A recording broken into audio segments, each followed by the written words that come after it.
Oke, jadi di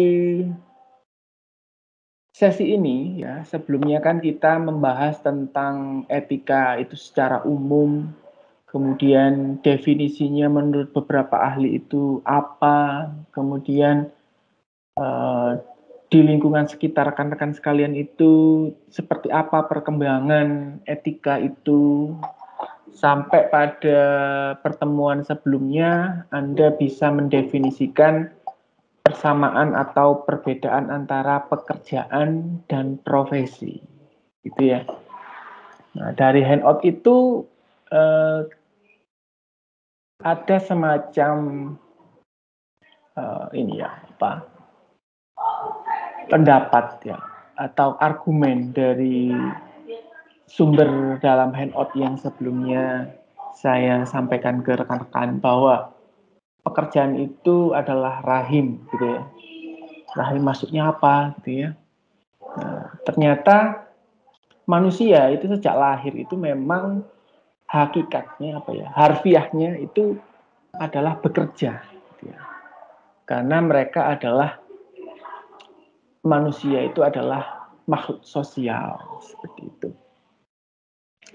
Makhluk sosial di sini bisa diartikan bahwa kita sebagai manusia itu tidak bisa berdiri sendiri, ya. Jadi itu. Kemudian ada persamaan dan perbedaan antara kita dan binatang. Walaupun perbedaannya itu sangat beda, gitu ya. Nah, ketika kita hubungkan dengan etika, ya. Jadi mungkin masalah moral ini klasik ya. Jadi kadang dari rekan-rekan sekalian itu menganggap ini adalah hal yang gampang, gitu ya. Kita tinggal mau atau tidak.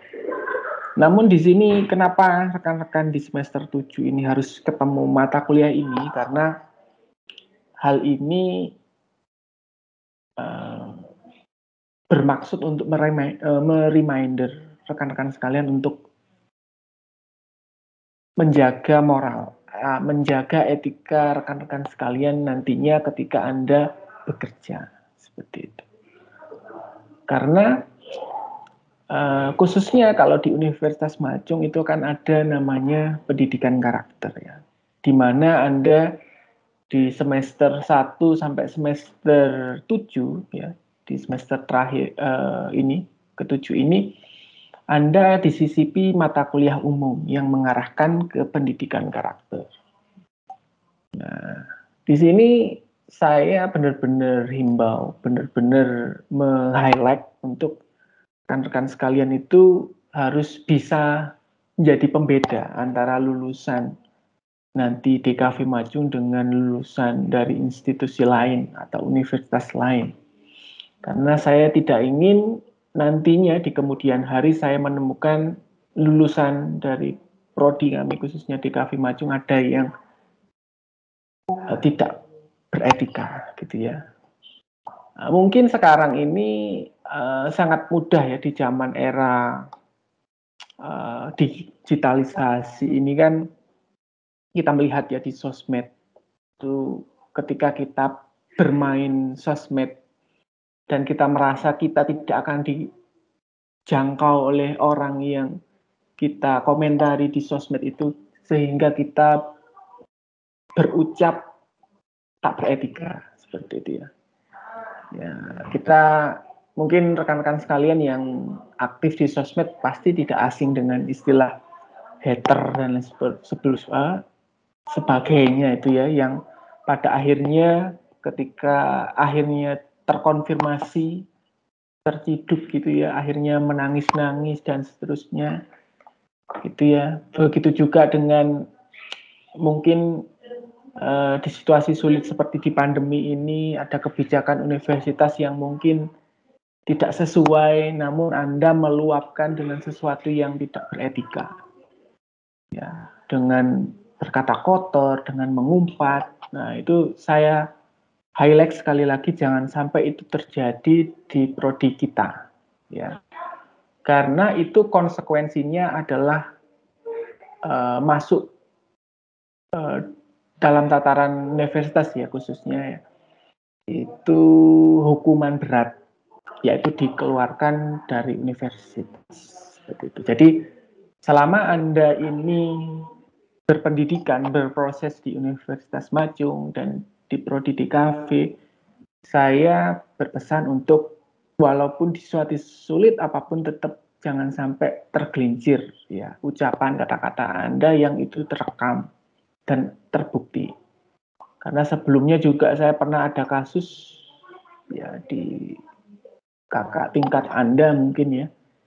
Nah, itu ada, yaitu karena kita ini sekarang kan ada di situasi sulit, kita tidak bisa menjamin sinyal kita baik, sehingga kita tidak bisa apa ya, sesuai dengan ketentuan misalnya. Tapi itu ketika dibicarakan dengan baik, pasti ada solusi, bukan dengan cara kurang melakukan tindakan yang kurang beretika, gitu ya. Nah, misalnya mengumpat dan seterusnya. Karena kalau itu terjadi, mungkin kalau itu tidak ketahuan sih tidak jadi masalah gitu ya misalnya. Karena itu kan etika itu kan masalah kita mau atau tidak. Tapi kalau itu terekam dan itu sudah masuk karena Anda ini ada di lingkungan akademik dan Anda itu melakukan tindakan seperti itu berbahaya gitu ya. Akan berefek tidak hanya untuk di lingkungan akademik di kampus aja, tapi mungkin di luar sana nanti Anda akan dapat impact itu, impact dampak dari apa habit yang Anda pelihara yang kurang baik itu. Sehingga di semester 7 ini saya berpesan di angkatan 2018, di sini ada Eka, ada Erik, ada Ita, ada Caca, dan seterusnya. Itu coba sekarang kita mulai berbenah diri, khususnya untuk etika kita. Ya. Karena ketika kita menjunjung tinggi etika ini ya nantinya, etika ini kan secara umum nanti ada etika yang spesifik ke profesi, yaitu etika profesi ya, seperti nama mata kuliah ini. Itu untuk bagaimana dengan adanya standar, adanya sebuah norma-norma yang ada di dalamnya ini membuat aktivitas kita ketika berinteraksi dengan orang lain itu akhirnya menghasilkan sesuatu keharmonisan dalam bersosial seperti itu. Itu secara umum ya. Karena ketika kita kembali lagi kita berbicara antara persamaan antara manusia dan hewan. Manusia itu sama-sama sama hewan itu adalah sama-sama butuh makan gitu ya. Namun perbedaannya kalau hewan itu kan langsung dia disediakan oleh alam.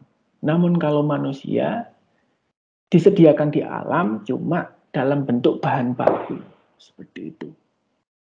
Jadi manusia itu harus mengolahnya, ya, mengolahnya ke kebutuhan untuk survive itu tadi. Tidak langsung jadi tinggal makan. Nah, kemudian lanjutnya itu kita dihadapkan dengan interaksi sesama tadi. Bagaimana kita ini pada akhirnya yaitu tadi secara harfiah kita harus bekerja untuk bisa bekerja di sini artinya adalah aktivitas manusia dalam mengolah sumber daya alam ke sesuatu yang sesuai dengan kebutuhan kita manusia seperti itu ya. Nah, kayak petani gitu ya mengolah padi menjadi beras sampai dalam namanya kristalisasi dari pekerjaannya petani itu adalah beras. Nah, walaupun kita punya uang ketika petani itu tidak kristalisasi itu ya kita tidak dapat suplai beras itu. Nah, di situ kan bisa dilihat ada sesuatu yang saling membutuhkan antara manusia satu dengan yang lain, ya, pekerjaan. Kerjaan itu adalah sebuah aktivitas. Nah, sekarang kita merujuk ke sini, ke profesi. Nah, kalau tadi kan, kalau pekerjaan itu kan sifatnya, definisinya adalah mengolah sesuatu, menghasilkan sesuatu yang dibutuhkan. Kalau profesi ini lebih spesifik gitu ya. Ada semacam, dalam tanda kutip, ada treatment bagaimana seseorang itu bisa ahli, kayak petani itu kan, dia bekerja di ladang menghasilkan padi, beras ya. Tapi kalau profesi ini ada semacam proses pendidikannya gitu ya. Kayak kalian sekarang ya, berkuliah di DKV. Jadi Anda di sini selama kurang lebih 4 tahun itu dibekali dengan sebuah keahlian tertentu ya. Kayak Anda dikasih ilmu tentang nirmana, ilustrasi, tipografi, warna, dan seterusnya. Nah, itu kan yang nantinya itu sebagai pembeda antara pekerjaan dan profesi. Ya sama-sama bekerja nanti ya pada akhirnya ya. Namun yang membedakan di sini adalah bagaimana profesi itu lebih spesifik, karena untuk mendapatkannya itu harus melalui proses pendidikan keahlian tertentu. Nah, selanjutnya adalah profesional. Jadi Anda di sini mungkin rata-rata kan sudah magang atau sekarang lagi proses magang. Nah, itu bagaimana Anda itu, apakah sesuai dengan keahlian yang selama ini Anda dapatkan di tempat magang Anda? Ya. Apakah Anda ketika magang itu sesuai dengan porsi keahlian Anda? Anda kan jago desain. Apakah Anda di sana itu melakukan aktivitas desain ataukah hal yang itu di luar keahlian Anda? Kalau di luar keahlian Anda berarti itu kan pada akhirnya bisa dikatakan tidak profesional gitu ya.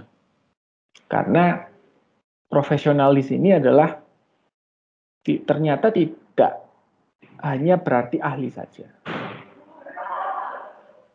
Yang dimaksud profesional di sini adalah Anda misalnya nanti lulusan DKV bekerjanya ya di ranah lingkup DKV, bukan di yang bidang lain. Seperti itu. Ya, jadi itu. Selanjutnya adalah profesionalisme. Jadi kayak saya sekarang ini kan berprofesi sebagai seorang dosen.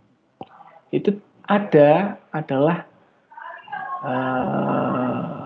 komitmen ya, mental saya untuk bagaimana saya ini selalu bisa menghadirkan sesuatu yang baru. Ya, seperti yang saya sampaikan pada pagi hari ini untuk materi saya ini kan, bagaimana saya ini sama-sama berbicara masalah etika profesi, tapi setiap semesternya itu ada sesuatu yang saya update, gitu ya.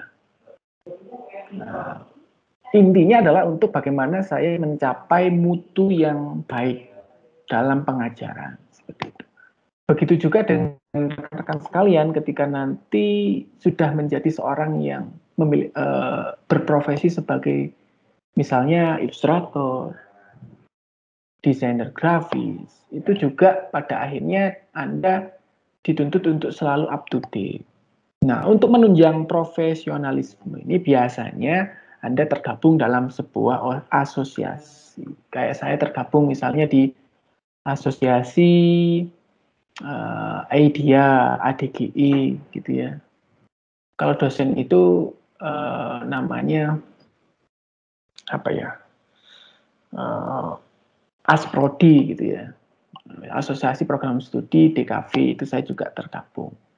Nah, kebetulan saya selain berprofesi sebagai dosen, saya juga seorang yang memiliki apa ya istilahnya, saya kan dulu dari praktisi, jadi saya ini desain grafis, sehingga saya tergabung dalam asosiasi ADGI khususnya di chapter Malang.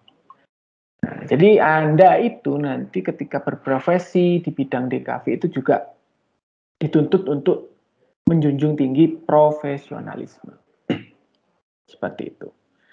Nah, ketika di roadmap seperti ini, ya, profesinya, ya, profesionalnya, tuntutannya, bagaimana kita itu untuk senantiasa bekerja di bidang keahlian kita, ya, profesionalismenya itu adalah mental kita untuk kita itu tidak apa ya, ada di zona nyaman gitu ya, kita tidak up to date gitu ya. Berarti komitmen untuk meningkatkan mutu. Nah, profesionalitas itu ya kualitas dari profesi kita, ya. Seberapa baik kita. Nah, ini yang penting ya. Menurut riset ya, profesi itu mengandung dua unsur yang bagaimana itu nantinya bisa Anda balancing apa ya, seimbangkan ya. Ada dua hal. Yang pertama memang Anda dituntut untuk benar-benar ahli. Misalnya di sini ada Eka yang suka animasi misalnya.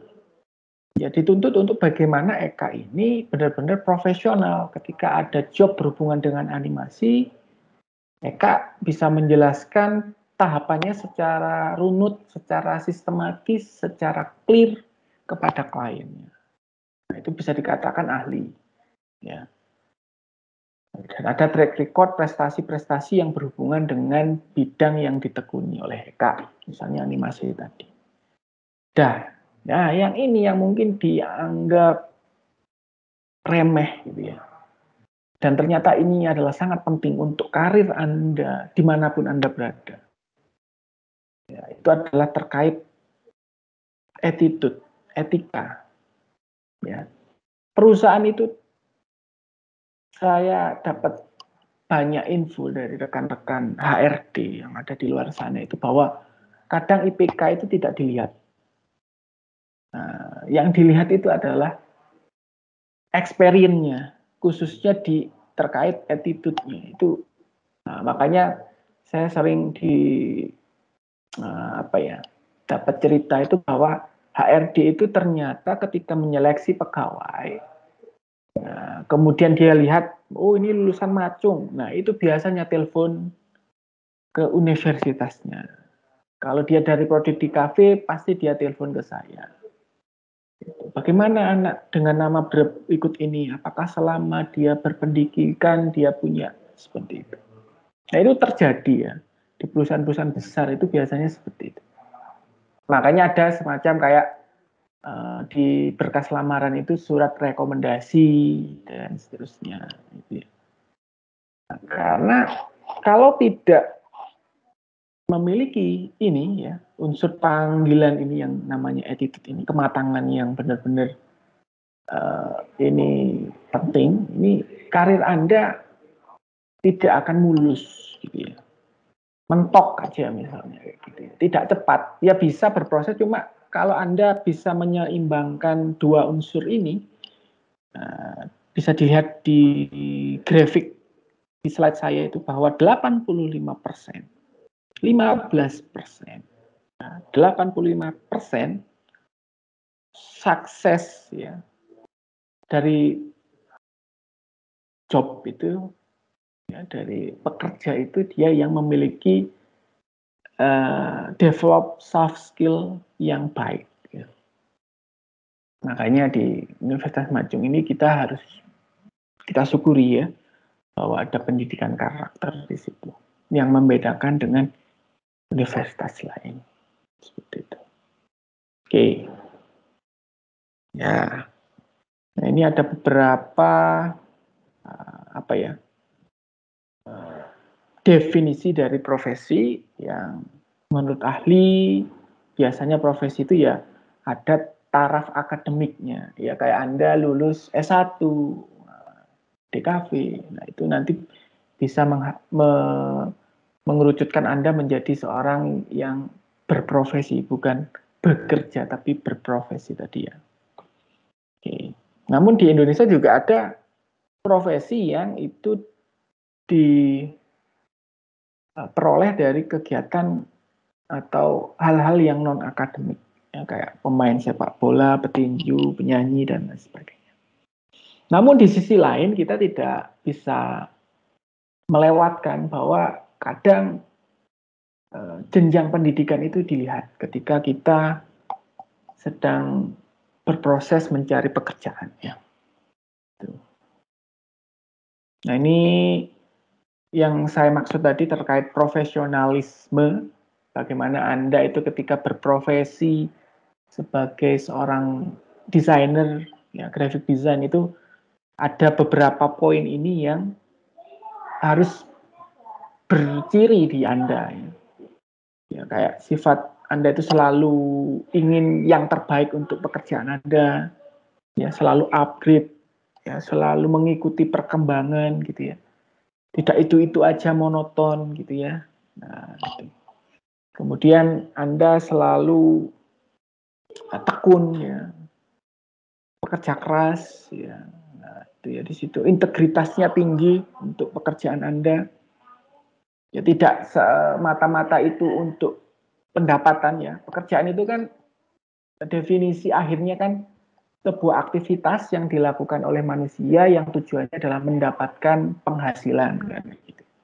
Tapi kalau di sini sudah ke profesi, penghasilan itu nomor 2.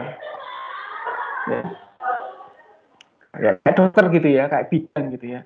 Kan kadang tidak berpikir nanti pasien ini bawa uang nggak ya. Dan posisi pasien itu adalah hamil 9 bulan gitu ya, dia sudah pembukaan, apakah dia harus ditanya dulu, Bu, punya uang nggak? Gimana, cukup nggak untuk kelahiran? Kan tidak. Ditolong dulu, nanti urusan belakangan. Itulah yang namanya profesionalisme. Berbeda dengan kayak tukang gitu ya, tukang bangunan, kuli gitu ya. Ya, orientasi mereka adalah dapat penghasilan. Karena kalau tidak ada tidak ada hal yang dibayarkan ke mereka, ya dia tidak akan mengerjakan proyek rumah kita. Misalnya kita butuh membangun rumah. Di awal ya kita sudah memplanning gitu ya, omong-omongan sama tukang perharinya sekian, bekerja sekian, ini borongan gitu. Berbeda dengan profesi tadi ya, yang didapatkan dari pendidikan kayak dokter, kayak kita nanti desainer. Seperti itu. Itu yang mungkin jadi memperkuat dari handout yang saya sampaikan sebelumnya. Nah, ini ya menurut beberapa ahli ya, profesional dari profesi itu ada kompetensi, keahlian yang melekat ke kita. Ya. Ya, keahlian ke kita itu meliputi ya salah satunya adalah attitude tadi ya. Ini benar-benar saya berpesan ke kalian. Jangan mengejar semata-mata untuk Anda itu pintar saja, tapi juga attitude-nya harus imbang. Semakin tinggi kesuksesan Anda juga harus selalu rendah hati, gitu ya. Filosofi padi itu ya, semakin ini semakin menunduk, gitu ya. Seperti itu. Ini sepele tapi ini benar-benar saya highlight karena di zaman sekarang ini kadang kita mudah terpancing sehingga kita sering melampiaskan kekesalan kita di sosmed dan seterusnya. Itu jangan sampai itu terjadi khususnya di Prodi Cafe Macung ya. Karena ada beberapa kejadian sebelumnya ketika ini tidak saya highlight, itu ada rekan-rekan lain di sana yang melakukan tindakan ini. Nah, sehingga jangan sampai Anda terpengaruh. Ya, gitu ya. Oke, ini ada beberapa, intinya etika itu kan berhubungan dengan standar. Ya. Nah, makanya nanti di tugas kuis besar itu kan ada apa sih perbedaan antara etika dan etiket gitu ya. Etika itu adalah standar secara umum ya, kayak korupsi dilarang. Itu kan berlaku untuk semua negara bahwa itu adalah buruk gitu ya. Nah, ada etiket. Etiket itu adalah sebuah standar yang itu hanya mengerucut ke daerah tertentu. Misalnya hanya berlaku di Jawa misalnya. Kalau kita bertamu, dijamu makanan, kita harus benar-benar habis di piring. Ya. Di piring yang kita ambil tadi itu harus habis, jangan sampai bersisa. Itu etikanya. Kalau di Cina, gitu ya, itu harus menyisakan sedikit di piring kita. Karena kalau kita habiskan, itu persepsinya adalah kurang, gitu ya, tidak cukup, gitu ya, apa yang ada di hidangan tadi. Nah itu, ya, di seperti itu. Nah sekarang kita berbicara tentang etika profesi desain, ya.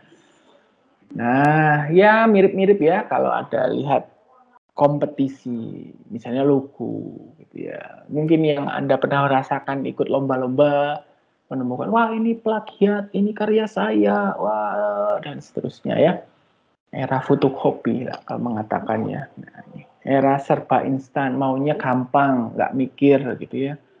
Nah, bagaimana kita melihat fenomena itu, kita hubungan dengan etika tadi. Ya.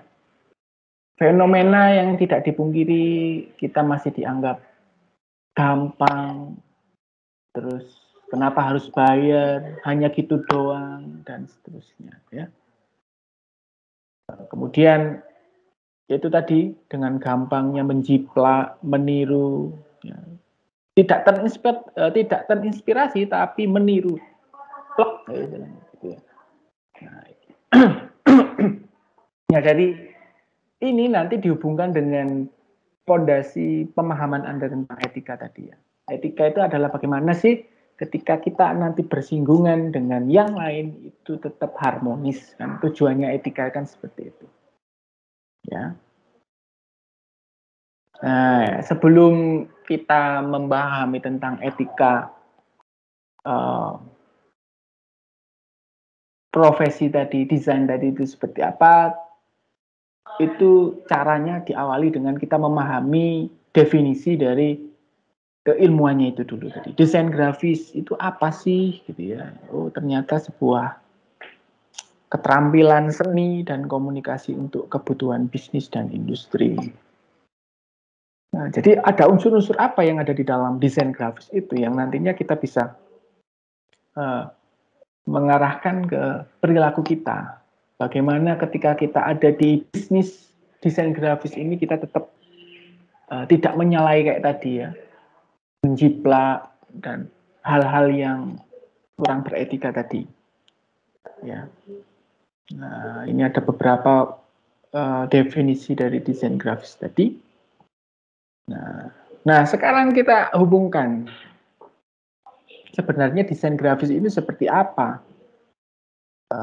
keilmuannya. Ternyata seperti ini. Ya. Jadi desain grafis itu turunan dari seni terapan. Ya. Di situ bisa dilihat ada DKV.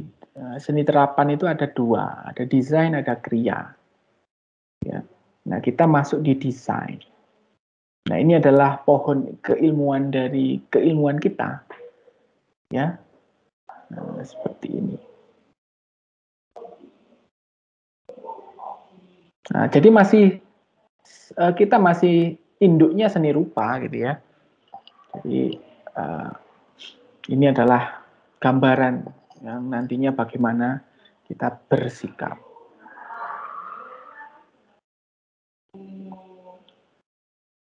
Jadi kita semua adalah desainer, hanya yang membedakan adalah ketekunan dan keseriusan dalam mendalami bidang desain grafis itu sendiri.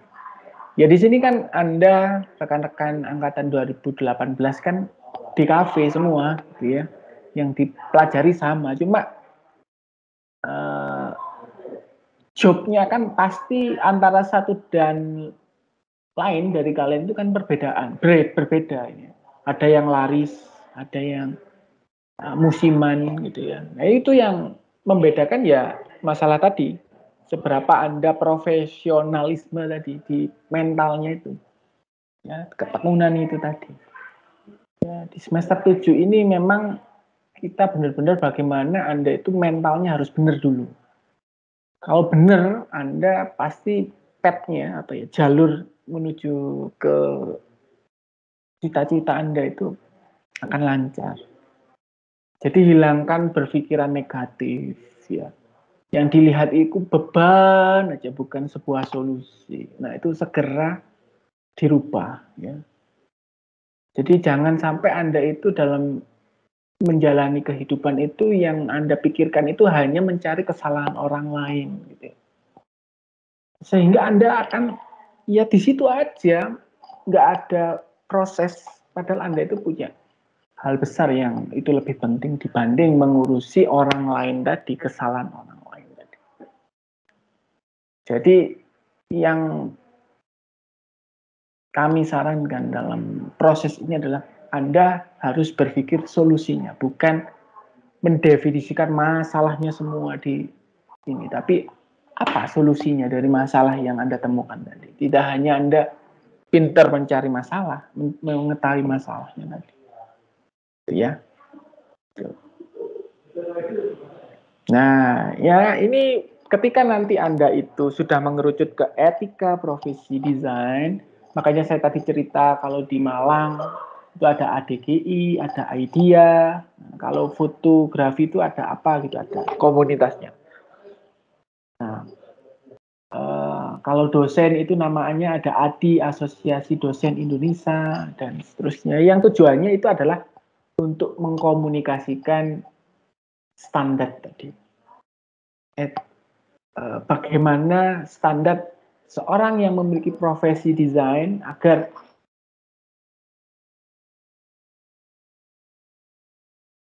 chaos ya, tidak terjadi masalah, itu bagaimana. Nah, itu ada asosiasi yang membawahinya. Ya, kalau di negara maju ya, ini ada American Institute of Graphic Art, ada Industrial Designer Society of America, dan seterusnya. Nah, ini ya logonya ya. Nah, kegiatan-kegiatannya ini ada contoh-contohnya. Nah, intinya secara umum asosiasi terbentuk itu untuk fokusnya ke integritas, rasa hormat ya. Nah, jadi kita ya misalnya Sally dengan nanti misalnya berjumpa dengan VV atau Ita di sana sama-sama bernilai bisnis jasa di desain itu saling menghargai, tidak tikung-tikungan gitu ya, ngambil dari belakang dan seterusnya. Itu yang rata-rata yang di highlight itu lebih ke arah integritas tadi, rasa hormat ya. Kemudian dengan klien ya juga tidak hanya sesama profesi tapi dengan klien itu juga seperti apa ya, menghormati rahasia. Jadi wah, ya kayak kalau Anda mungkin rekan-rekan pernah lihat SpongeBob gitu ya, ceritanya di SpongeBob itu kan simple ya, bagaimana Tuan Crab itu bisa menjaga rahasia, resep rahasia itu. Nah begitu juga di sini ya, bagaimana ketika Anda mendapatkan klien itu kan rahasianya klien itu kan disampaikan ke Anda semua. Kenapa dia laris, kenapa itu kan Anda tahu semuanya. Nah itu jangan sampai dibocorkan. Ya, nah ini ya banyak poin-poinnya nanti bisa dipahami, dipelajari kembali. Saya sampaikan handout ini nanti juga. Selain handout yang sebelumnya tadi pagi juga sudah saya kirim terkait etika dan etiket ya. Nah ini ya tadi kan di luar ya, di luar negeri itu ada Amerika tadi ya. Nah kalau di Indonesia ada ADGI, ada DGI, IDEA ya. Nah ini logo-logonya, kegiatannya ya, peran ADGI bagaimana yaitu komunitas berprofesi di situ itu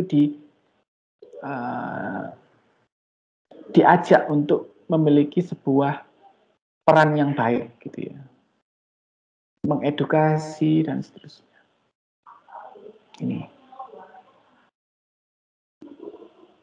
Nah, sehingga sampai asosiasi itu perannya kayak saya ini ya di kurikulum kita itu ya keterampilan khususnya itu diambil dari asosiasi tadi. Kayak sekarang ini lagi digitalisasi, makanya di DKV Matching itu dulu kan peminatannya itu kan ke 2 dimensi dan 3 dimensi.